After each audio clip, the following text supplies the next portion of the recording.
বাঘটা খুব খিদে পেয়েছে দেখছি, চোখে আগুন। যদি এখন পালাতে যাই তবে ধরা পড়ে যাব, বরং চালাকি করে কিছু একটা করতে হবে।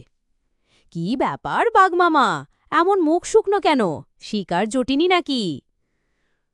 চুপ কর শিয়াল, আমার এমনিতেই মেজাজ খারাপ। তোকে দেখলেই আমার খিদে বেড়ে যায়। আরে বাঘমামা, তুমি জানো না আমি জঙ্গলের রাজা, সবাই আমাকে ভয় পায়, এমনকি তুমিও। কি বলছিস? তুই এই জঙ্গলের রাজা? তুই একটা শিয়াল হয়ে? আমি হলাম এই জঙ্গলের সবচেয়ে শক্তিশালী প্রাণী। বিশ্বাস হচ্ছে না? চলো আমার পেছনে, আমি তোমাকে প্রমাণ দেখাই কিভাবে সবাই আমাকে দেখে ভয় পালায়।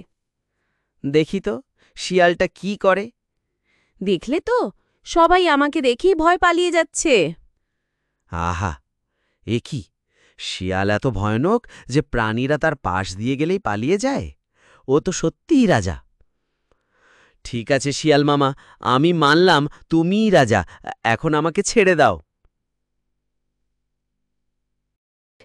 লজ্জায় ও ভয় লেজ গুটিয়ে চুপচাপ চলে যায়।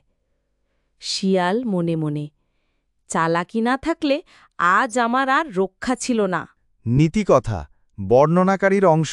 শারীরিক শক্তি সব নয়, বুদ্ধি এবং চালাকি দিয়ে অনেক সময় শক্তির চেয়েও বড় বিপদ মোকাবেলা করা যায়। এরকম মজার মজার ভিডিও পেতে চ্যানেলটি সাবস্ক্রাইব করুন।